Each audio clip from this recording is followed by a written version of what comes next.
அன்பார்ந்த மாணவ செல்வங்களே, நாம் கடந்த பதிவில் மண்ணின் கூட்டுப்பொருள்கள், மண்ணின் குறுக்கமைப்பு இதெல்லாம் பார்த்தோம். இப்போ நாம் பார்க்க போகிறது மண்ணின் வகைப்பாடு.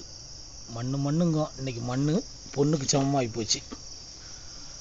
இந்த மண் எப்படி உருவாகுது அப்படிங்கிறத பற்றி இப்போ பார்க்க போகிறோம். அந்த மண் நிறம் மற்றும் பௌதிக மற்றும் ரசாயன பண்புகள் அடிப்படையில் தான் அது 6 பெரும்பிரிவுகளாக வகைப்படுத்தப்படுது. நாங்கள் படிக்கிற காலத்துலலாம் 5 இருந்துச்சு. இப்போ அதிக ஊடுதட்டாக ஒன்று என்ன சேர்த்துருக்காங்க, 5ஆவதாக மலைமண் என்று ஒன்றை சேர்த்துருக்காங்க. அந்த காலகட்டத்திலேருந்து இந்த 5 பொதுவானதாக இருந்தது. இப்போ 6ஆவது அடிஷனலாக ஒன்று சேர்த்துருக்காங்க. அது என்னென்ன? ஒன்று வண்டல் மண், கரிசல் மண், செம்மண், சரளை மண், மலைமண், பாலைமண் என்று 6 வகைப்படுத்தப்படுகிறது. இது முக்கியமான ஒரு 2 மார்க் கேள்வியாக கேட்கலாம்.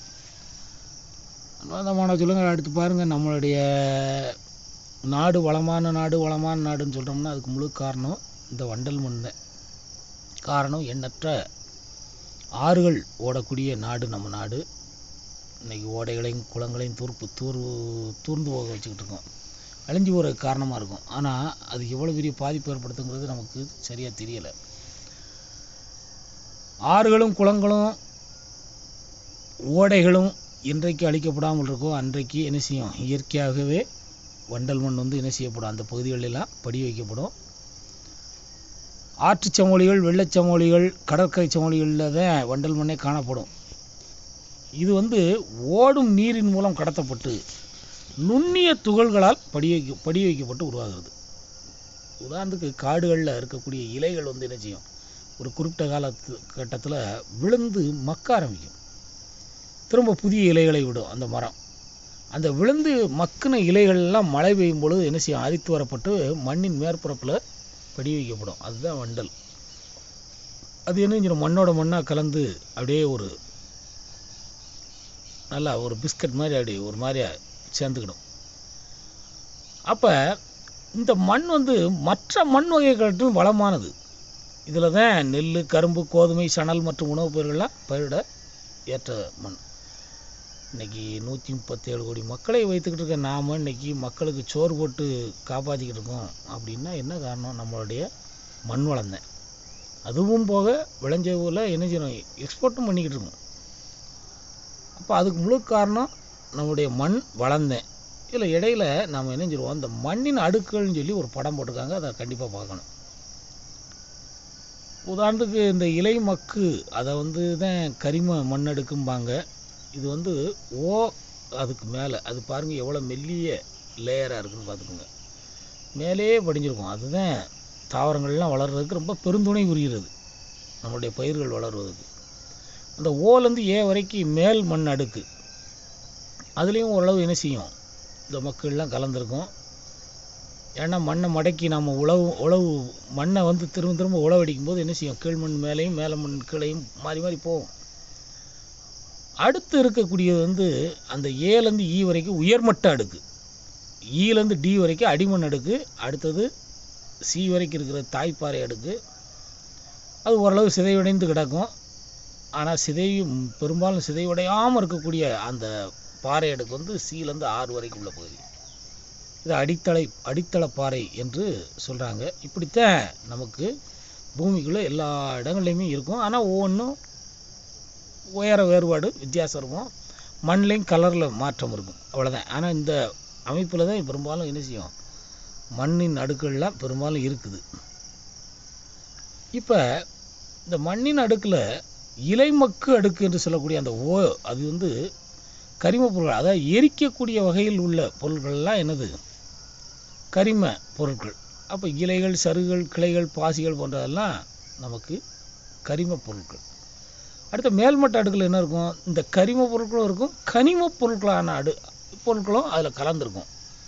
உதாரணத்துக்கு பயிர்களுக்கு தேவையான கனிம சத்துக்கள், எந்த பயிராக இருந்தாலும் சரி, நைட்ரஜன், பாஸ்பரஸ், பொட்டாசியம், இந்த 3ம் பெரும்பாலும் தேவை. இன்னும் நுண்ணின சத்துக்கள் என்று சொல்லக்கூடிய போரான், துத்தநாகம் இதெல்லாம் நிறைய தேவைப்படும். அப்போ அதெல்லாம் அந்த மண்ணில் தான் இருக்கும். ஏன்னா வேர் போட்டு அங்கே தான் போய் நிற்கும் நம்முடைய பயிர்கள்லாம். அடுத்து உயர்மட்ட அடுக்கு, இவ்வடுக்கு வந்து உயர்மட்ட அடுக்கு. இது அதிக அளவு சுவர்தலுக்கு உட்பட்ட அடுக்கு. அது என்ன சுவர்தல்? அதாவது தண்ணி போனால் உள்வாங்கக்கூடிய அளவுக்கு உள்ள பகுதி தான் என்னது? சுவர்தல். அப்போ அந்த அடுக்கில் களிமண், இரும்பு மற்றும் அலுமினியம் ஆக்சைடு போகிற தாதுக்கள்லாம் இந்த அடுக்கில் கணிசமாக காணப்படுது. அடுத்து வந்து அடிமண். இது வந்து தாய்ப்பாறையின் ரசாயன மற்றும் பௌதிக மாற்றத்திற்கு உட்பட்டவை. இதில் இரும்பு, களிமண், அலுமினியம் ஆக்சைடு மற்றும் கனிமப் பொருட்கள் தோன்றிய அடுக்கு அல்லது திரள் மண்டலம் என்று இதை சொல்லலாம். அடுத்தது தாய்ப்பாறை அடுக்கு என்று சொல்லக்கூடிய சி. அதில் வந்து தாய்ப்பாறைகள் குறைந்த அளவே என்ன செய்யப்பட்டிருக்கும்? சிதைக்கப்பட்டிருக்கும். ஆர் என்பது சிதைவடையாத தாய்ப்பாறை நமக்கு குறிக்கும். இந்த அடுக்கு இதுதான் அடிமட்ட பாறை. இப்படித்தான் நம்ம மண்ணுக்குள்ளே, பூமிக்குள்ளே நம்மளுடைய நில அமைப்பு அமைஞ்சிருக்கு. அடுத்தது வந்து நம்ம பார்க்கக்கூடியது வந்து கரிசல் மண். கரிசல் மண் வந்து தீப்பாறைகள் வந்து சிதைவடைகிறதுனால உருவாகுது. கரிசல் மண் வந்து இயற்கையிலே களிமண் தன்மையும் ஈரப்பதத்தையும் தக்க வைத்து கொள்ளக்கூடிய நல்ல திறன் கொண்டது. நாங்கள்லாம் எங்கள் வயலில் தண்ணி வாய்ச்சோம். எங்கள் வயலில் தண்ணி வாய்ச்சினா பக்கத்து வயலும் சேர்ந்து வாங்கிடும். அந்த அளவுக்கு அது என்ன செய்யும்? ரொம்ப நெகிழ்வுத்தன்மையோடு இருக்கும். ஈரப்பதம் வந்து என்ன செய்யும்னா, நாங்கள் ஒரு இடத்துல நின்று தண்ணி வச்சுருந்தா அது கொடன்னு உள்ள அந்த வெடிப்பு உள்ள போவோம். ஒரு 10 அடி 15 அடி தள்ளி இணைஞ்சிடும். தண்ணி கொப்பளிச்சிட்டு வெளியே வரும். அதில் பார்த்திங்கன்னா சின்ன சின்ன பூராம், பாச்சாம்பல்லி, குட்டி பாம்பு எல்லாம் வரும் வெளியே. அந்த மாதிரி அந்த கரிசல் மண் தரையில் எங்களுக்கும் கொஞ்சம் உண்டு, விவசாயம் பார்க்குறோம். அப்போ இது நல்ல, ஆனால் அது மாதிரி களிமண்ணும் ஒரு முழங்கால் ஆழத்துக்கு இறங்கும் தொழி அடித்து போட்டோம்னா. அப்போ ஈரப்பதத்தை நல்லா தக்க வைக்கிற தன்மை உண்டது. கரிசல் மண்ணில் நல்ல பருத்தி பயிர் நன்கு வளரும். பருத்தி பயிர் வளரும்னா மழை காலங்கள்லாம் இதெல்லாம் இல்லாமல் செய்ய முடியாது. இதெல்லாம் கம்மா தண்ணி பாயிற இடம். அப்படிங்கும்போது ரொம்ப கஷ்டம். அடுத்து வந்து செம்மண். இந்த செம்மண் வந்து உருமாறிய பாறைகள் மற்றும் படிகப்பாறைகள் இதெல்லாம் சிதைவடைகிறதுனால உருவாகிறது. இந்த மண்ணில் வந்து இரும்பு ஆக்சைடு அளவை பொறுத்து மண்ணின் நிறம் வந்து எப்படி மாறுபடும். அது எப்படி இருக்கும்னா, பழுப்பு முதலேருந்து சிவப்பு நிறம் வரைக்கும் மாறுபடும். மண் பொதுவாக அரை வறண்ட பிரதேசங்களில் காணப்படும். அது என்ன அரை வறண்ட பிரதேசம்? வறண்ட பிரதேசம் என்பது ஆண்டுக்கு 250 மில்லிமீட்டர் மழை அளவு பெய்யக்கூடியது. அரை வறண்ட பிரதேசம்னா கொஞ்சம் கூடுதலாக பெய்யும், அவ்வளோதான். பாதி மழை தான், அதாவது அதை விட கொஞ்சம் கூடுதலாக பெய்யும். ஒரு 250 மில்லியிலேருந்து 500 மில்லின்னு வச்சுக்கலாம். அப்படின்னா என்ன அர்த்தம்? அதிகபட்சம் 50 சென்டிமீட்டர் மழை தான். இது அரை வறண்ட பிரதேசம். இது வந்து வளம் குறைஞ்ச மண்ணுங்கிறதுனால இதுக்கெல்லாம் அது மாதிரியான பயிர்களைத்தான் பயிரிடணும். நாம் இன்றைக்கி அதெல்லாம் நம்ம தெரியாமல் நினைஞ்சிக்கிட்டு இருக்கோம், விவசாயம் பார்த்துட்டு இருக்கோம். அப்படிப்பட்ட பயிர்களில் போய் மக்காச்சோளத்தை போட்டால் விளையாது. அந்த மாதிரியான இடங்களில் புல் வகை பயிர்கள் என்று சொல்லக்கூடிய திணைப்பயிர்கள், அதாவது வரகு, சாமை, குதிரைவாலி, தெனை, இந்த மாதிரி இதெல்லாம் குறைந்த நீர் போதுமானது. எள்ளு இதெல்லாம் என்ன செய்யும்னா, எள்ளெல்லாம் எச்சு துப்புனா எள்ளு விளைஞ்சிரும் அப்படிம்பாங்க. எச்சு துப்புற அளவுக்கு ஈரப்பதம் இருந்தால் போதுமா, எள்ளு விளைஞ்சிருமா? அப்போ இதெல்லாம் அந்த மாதிரியான பயிர்களத்தை பயிரிடறதுக்கு ஏற்ற பகுதி. அடுத்து வந்து சரளை மண். சரளை மண் என்றாலே கல் மண்ணும் கலந்த பகுதி தான் சரளை மண். சரளை மண் வந்து அயனமண்டல பிரதேச காலநிலையில் தான் உருவாகுது. இம்மண் வந்து அதிக வெப்பநிலை மற்றும் அதிக மழைப்பொழிவு கொண்ட பகுதிகளில் சுவர்தலின் செயலாக்கத்தினால உருவாகுதல் இந்த மண் வந்து வளம் குறைந்து காணப்படுகிறது. காரணம் என்ன? நீர் புகுந்து உள்ளே போய் அந்த இருக்கிற மண் துகளெல்லாம் அடித்து கொண்டு போயிட்டே இருக்கும். சரளை மண்னா என்ன? மலைச்சரிவுகளில் கிடக்கும். கல் மண் உடஞ்சி சிதைஞ்சி கிடக்கக்கூடிய அந்த மண்ணுக்கு முந்தைய நிலை அது. அப்போ அந்த மண் வளம் குறைந்து காணப்படுது. இது தேயிலை, காஃபி போன்ற தோட்டப்பயிர்கள் வர்றதுக்கு ரொம்ப ஏற்றது. அதிகமான மழையும் பெய்யணும், அதே சமயத்தில் வேர்க்குள்ளே தண்ணியும் தேங்கக்கூடாது அந்த பயிர்களுக்கெல்லாம். அப்படிப்பட்ட இதனால தான் இது மலைப்பகுதிகளில் பூரா அந்த மாதிரி தேயிலை, காஃபி, அது மாதிரி நமக்கு ஏலக்காய், அந்த மாதிரி பயிர்கள்லாம் பயிரிடுறோம். அடுத்து வந்து மலைமண். அந்த மலையிலையுமே அந்த நான் ஏற்கனவே சொன்ன சுவர்தலின் காரணமாக உள்ளே இருக்கக்கூடிய நுண் மண்ணெல்லாம் என்ன செய்யும்? அடித்து வரப்படும். எந்த இடத்துல கொஞ்சம் மலையிலே கொஞ்சம் சமதளமாக இருக்கோ அந்த பகுதிகளெல்லாம் என்ன செய்யும், இந்த மண் வந்து தேக்கி வைக்கப்படும். அப்போ அந்த இடத்துல அந்த மலை மண் வந்து என்ன செய்யும், ஓரளவு வளம் பொருந்தியதாக இருக்கும். இந்த பகுதிகளில் காரத்தன்மை குறைந்திருக்கும். அது மாதிரி பருமன் கொண்ட அடுக்காக அது இருக்கும். உயரத்துக்கு ஏற்றவாறு இந்த மண்ணோட பண்புகள் இடத்துக்கு இடம் மாறுபடும். உதாரணத்துக்கு மலைப்பகுதிகள்லையுமே அந்த மாதிரி சமதள பகுதி கொஞ்சம் சமதளமாக இருக்கக்கூடிய பகுதிகளில் படிக்கட்டு முறை மாதிரி அமைத்து அதுலேயும் நெல் பயிரிடுறதெல்லாம் வழக்கமெல்லாம் இருக்குது, நான் பார்த்தேன். அடுத்து வந்து பாலைமண். ஒன்றுமே விளைய முடியாத ஒரு இடம்தான் பாலைமண். அயனமண்டல பாலைவன பிரதேசங்களில் காணப்படுகிறது. இது உவர்த்தன்மை மற்றும் நுண்துகள்களை கொண்டது. நுண்துளைகளை எவ்வளோ மாஞ்சாலும் சரக்குன்னு உள்ளே போயிடும். அப்போ இதெல்லாம் வளம் குறைந்த மண்ணில் வேளாண்மை மேற்கொள்ள இயலாதுங்க. இன்றைக்கு நமக்கு நினைச்சிருக்காங்க அரபு நாடுகள்லையும் இஸ்ரேல் போன்ற நாடுகள்லாம் இந்த மண்ணிலையும் இணைஞ்சிக்கிட்டு இருக்காங்க. சொட்டு நீர் பாசன மூலமாக எவ்வளவோ காய்கறி உற்பத்தி பண்ணுறதா நான் கேள்விப்பட்டேன். இப்போ காய்கறிகளை விளைய வச்சு அவங்க என்ன செய்கிறாங்க, தங்களோட தேவை போக இஸ்ரேல்லாம் என்ன செய்யுது, இந்த பாசன மேலாண்மை என்பது நம்ம என்ன செய்கிறோம், அடைச்சி விட்டு தண்ணியை வீணாக்கிட்டு இருப்போம். அவங்கெல்லாம் இருக்கிற தண்ணியை இத்தனையும் குடிக்க தண்ணி இருக்காது, கடல்லேருந்து உப்பு நீரை குடிநீராக்கி அதை குடிநீருக்கும் பயன்படுத்தி அதுபோக அதில் மிச்சத்தை இணைஞ்சிறது விவசாயம் பார்த்து அதில் விளைகிற காய்கறியை அவங்க தேவைக்கு போக வெளிநாட்டுகளுக்கு ஏற்றுமதி பண்ணுற அளவுக்கு அவங்க இணைஞ்சிறாங்க. மண்ணையும் மாற்றி வச்சுருக்காங்க, அது மாதிரி பாசன மேலாண்மையும் நல்லா வச்சுருக்காங்க. அடுத்து வந்து மண்ணரிப்பு. மண்ணரிப்பு என்பது இயற்கை காரணிகள் மற்றும் மனித செயல்பாடுகளால் மண்ணின் மேலடுக்கு நீக்கப்படக்கூடிய செயல்தான் அல்லது அரிக்கப்படக்கூடிய செயல்தான் என்னது, மண்ணரிப்பு. ஒரு 2 மார்க் கேள்வியாக கேட்கப்படலாம், கவனமாக படிச்சுக்கணும். இயற்கை காரணிகள் மற்றும் மனித செயல்பாடு, இதன் காரணமாக என்ன செய்யும், மண்ணின் மேலடுக்கு நீக்கப்படும் அல்லது அரிக்கப்படும். மண்ணரிப்பு வந்து மண்ணின் வளத்தை குறைத்து வேளாண்மை உற்பத்தி என்ன செய்யும், குறைச்சிரும். இது என்ன காரணம், ஓடும் நீர் மழை தண்ணி ஓடும்போது இணையம் மேமண்ணை பூரா அரிச்சிட்டு போயிடும். இந்த மாதிரி காற்று அரிப்பு, காற்றும் மண் அரிப்புக்கு ஒரு முக்கிய காரணமாக அமையுது. அதனால தான் என்ன செய்வாங்க, ஆடியில் காற்றடிக்குங்கிறனால தான் அதுக்கு முந்தையே இணைஞ்சிட சொல்லுவாங்க, உழவடிச்சு போட சொல்லுவாங்க. உழவடிச்சு போட்டால் அந்த உள்ளே இருக்கக்கூடிய ஈரமண்ணெல்லாம் மேலே வந்துடும், காஞ்ச மண்ணை வெளியில் காற்று அடிச்சுட்டு போகாது, அந்த மாதிரிலாம் சொல்லுவாங்க. அது ஏதோ நம்ம முன்னோர்கள்லாம் உண்மையிலே பெரிய விஞ்ஞானியை தான். இன்றைக்கி நம்ம அதை தெரியாமல் செஞ்சுக்கிட்டு இருக்கோம், என்னென்னமோ செஞ்சுக்கிட்டு இருக்கோம். அவங்க ஆடிப்பட்டம் தேடி விதைம்பாங்க, அதுக்கேற்றபடி முன்னக்கூடிய வைகாசி கிடைச்சிலே உழவடிச்சு போட்டுருவாங்க. காற்று அரிப்புலேருந்து தடுக்கலாம், மழை பெஞ்சாலும் உள்ளே தண்ணியை வாங்கி வச்சுக்கணும் மானாவாரி பயிர்களுக்கு. இந்த மாதிரிலாம் நிறைய அவங்க செய்வாங்க. அப்போ இந்த ஓடும் நீர் மற்றும் காற்று மண்ணரிப்பு முக்கிய காரணியாக இருக்குதுன்னு பார்த்தோம்.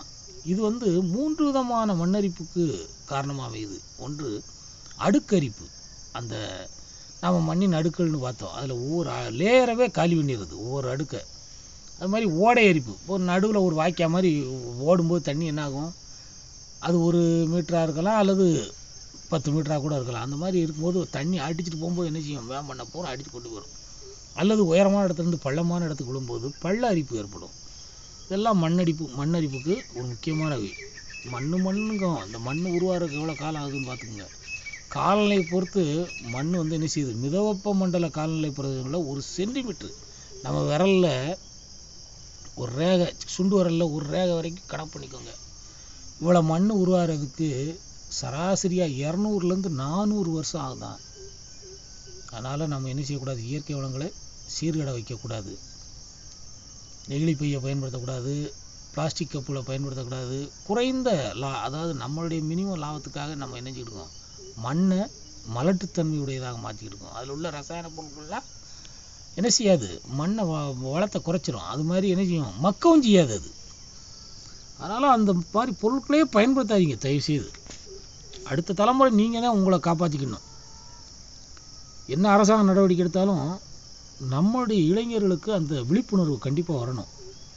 அரசாங்கம் ஒரு பக்கம் நடவடிக்கை எடுத்துக்கிட்டே இருக்கும், அவங்க கடமையை செஞ்சுட்டே இருப்பாங்க. நம்ம பொறுப்புணர்வோடு நடந்தாத்த இந்த நாடும் மக்களும் நல்லா இருக்க முடியும். அயனமண்டல அந்த ஈர காலநிலை பகுதிகளில் மண் வந்து கொஞ்சம் விரைவாக உருவாகும். காரணம் என்னென்னா, அங்கே அடிக்கடி மழை பெய்யும், அடிக்கடி பனிச்சறுக்கு ஏற்படும். இதெல்லாம் என்ன செய்யும், மண் உருவாகிறதுக்கு ஒரு காரணமாகும். அப்படியுமே 200 வருஷத்துலேருந்து கிட்டத்தட்ட ஆகுங்க, 200 வருஷம் ஆகுங்க. அடுத்து வந்து நன்கு வளமான மண் உருவாக ஏறத்தாழ 3000 வருடங்கள் ஆகும் அப்படிங்கிறாங்க. அப்போ எவ்வளோ காலம் உருவான மண்ணை நாம் என்ன செய்யணும், எளிதில் பாழாக்கிடுறோம். யோசிச்சு பாருங்கள், ஒரு நிமிஷத்தில் பாழாக்கிறோம். அதனால் என்ன செய்யணும், மண்ணை பாதுகாக்கணும், மண் வளத்தை பாதுகாக்கணும். அதுக்கும் நமக்கு வழி சொல்லியிருக்காங்க. மண் வள பாதுகாப்புங்கிறது என்ன, மண் அரிப்பிலிருந்து பாதுகாத்து மண் வளத்தை மேம்படுத்தக்கூடிய செயல்முறை. இதுக்கு என்ன தீர்வு?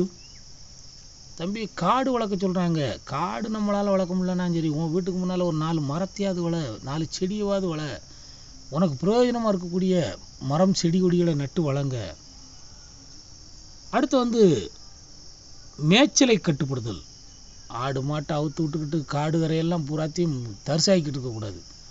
நீ தேவைக்கு புல் அறுத்து போடு. நமக்கு மேல் வச்சு போய் இன்றைக்கி என்ன செய்யணும், அவுத்து விட்டுறோம். அது பூரா பாழாக்கும் கண்ட இடத்துல போய். அது மாதிரி என்ன செய்யலாம், நம்ம பிடிச்சு கொண்டு போய் மேய்க்கலாம். அல்லது வீட்டிலே தீவனங்களை வாங்கி போட்டு வளர்க்கலாம். இதுதான் வழி அதுக்கு. அடுத்து வந்து அணைகளை கட்டுறது.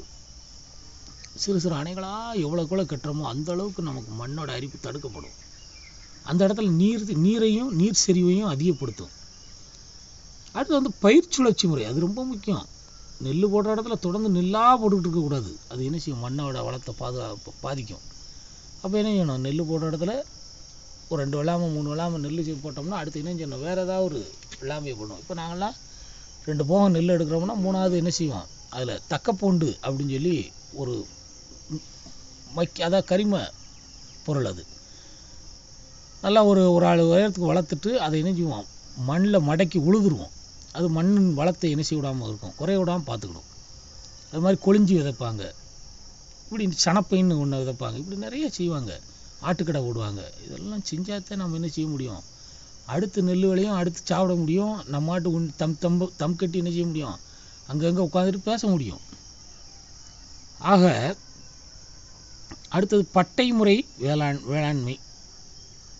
இது என்னன்னு எனக்கு சரியாக புரிய மாட்டாங்க. அடுத்தது வந்து நிலத்தில் சம உயரத்துக்கு ஏற்ப உழுதல். உயரம் மேடு வெள்ளமாக கிடந்தால் என்ன செய்யணும், அதை முதல் நேர் பண்ணணும். அப்போ தான் மண் அரிப்பு இல்லாமல் இருக்கும். மேட்லேருந்து பள்ளத்துக்கு வளமான மண் பூரா வந்துட்டால் மேட்டு பகுதி என்ன செய்யும், வளம் குறைஞ்சிவோம். அடுத்தது வந்து இடம்பெயர்வு வேளாண்மை தடுத்தல். அடுத்து மரங்கள் வளர்த்து காற்றின் வேகத்தை குறைத்தல் போன்ற முறைகளெல்லாம் கொண்டு மண் வளத்தை என்ன செய்யணும், பாதுகாக்கணும். நாம் மரம் வளர்க்கணும்னு நான் எவ்வளோ சொல்கிறேனோ அதே மாதிரி நாம் மரத்தை கண்ட இடத்துல என்ன செய்ய, வெட்டி வீழ்த்தக்கூடாது. வீழ்த்தணும். எந்த மரத்தை, வேலி மரத்தை வீழ்த்த வேண்டியது. அதெல்லாம் நம்மளை பார்த்த உடனே நம்ம வெட்டி வீழ்த்த வேண்டிய மரம் வேலி மரம். மற்ற மரங்களெல்லாம் எல்லாம் இயற்கை சார்ந்த மரங்கள் தான், அதெல்லாம் பாதுகாத்துக்கிட்டே இருக்கணும். அடுத்து வந்து மண்ணின் பயன்கள். மண் என்பது ஒரு முக்கியமான இயற்கை வளங்களில் ஒன்று, அதில் எந்த சந்தேகமும் கிடையாது. அது மாதிரி இந்த புவியில் உயிரினங்கள் வாழ்கிறதுக்கும் தாவரங்கள் வளர்கிறதுக்கும் நம்ம அடிப்படையாக உள்ளதே மண் தான். அடுத்தது மண்ணின் உள்ள கனிமங்கள், பயிர்கள் மற்றும் தாவரங்கள் ஊட்டமாக வளரச் செய்யும். அது மாதிரி பீங்கான் மற்றும் மண்பொருள் தயாரிக்கிறதுக்கு மண் பயன்படுது. அது மாதிரி கைவினைப் பொருட்கள் மற்றும் கட்டுமான வேலைகளுக்கெல்லாம் மண் ஆதாரமாக உள்ளது. இது இயற்கை முறையில் நீரை வடிகட்டும் சுத்திகரிக்கும் பயன்படுது. நம்ம மண் மேலே எத்தனையோ அசிங்கத்தை பண்ணி வச்சிடறோம். பெய்கிற மழை தண்ணி நமக்கு என்ன அப்படி அசிங்கமாகவா உள்ளே வருது, பூமிக்குள்ளேருந்து வரும்போது நமக்கு எப்படி வருது, ரொம்ப சுத்தமாக வருது. அப்போ மண்ணுக்கு அவ்வளோ ஒரு பவர் உண்டு. அதனால தான் பூமி தாயை நம்ம என்னஞ்சிடும், தாய் என்று வழிபடுறோம், பூமியை தாயாக வழிபடுறோம்.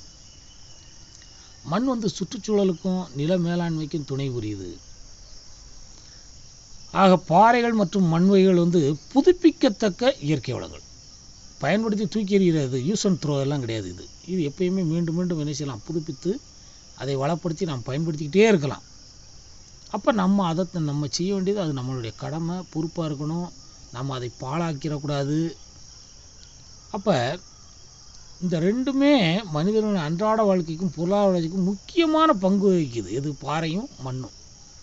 தற்போது பாறைகள் சார்ந்த தொழிலகங்கள்லாம் அதிகரிச்சிருச்சு. இன்றைக்கி சல்லி உடைக்கிற இடம், பாறையை உடைச்சி பலகைகளாக்கி நம்ம என்ன செய்யணும், கிரானைட்டு மார்பிள்னு நிறைய விற்கிறாங்க. அந்த மாதிரிலாம் பண்ணும்பொழுது என்ன ஆகுதுன்னா, அது நமக்கு நிறைய பேருக்கு வேலை வாய்ப்பு வழங்குது.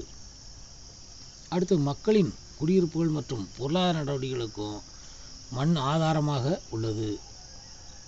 வேளாண்மை நாடான இந்தியாவில் முறையான மண்வள மேலாண்மை மூலம் நிலைநிறுத்தக்கூடிய உணவு உற்பத்தி வளர்ச்சி மற்றும் பல்வேறு பயன்பாட்டிற்கு வழிவகுக்கிறது. ஆகவே நாம் என்ன செய்யணும், மண் வளத்தை பாதுகாப்போம், அதை மலடாக்க விடாமல், அதாவது மீண்டும் பயிர்களையும் மனிதர்களையும் உருவாக்கக்கூடிய வகையில் வைத்திருக்க வேண்டும். உருவாக்க முடியாமல் போயிடுச்சுன்னா அது மலடாயிடுச்சுன்னு அர்த்தம். அப்போ நம்ம அந்த மாதிரி ஒரு நிலைக்கு கொண்டு போயிடக்கூடாது. அது எங்கள் காலம் ஓரளவு பாதி காலத்தை கடந்துட்டோம். அடுத்த இளைஞர்கள் நீங்கள் படிக்கக்கூடிய இந்த மாதிரி சிறார்கள் தான் என்ன செய்யணும், இந்த மண்ணை எந்த வழியிலலாம் பாதுகாக்கலாம் அப்படிங்கிறது குறித்து நீங்கள் என்ன செய்யணும், கொஞ்சமாவது யோசிக்கணும். யோசித்து அதுக்கேற்றபடி என்ன செய்யணும், நாம் செயல்படணும். செயல்படுவீங்கன்னு நம்புகிறோம். நன்றி.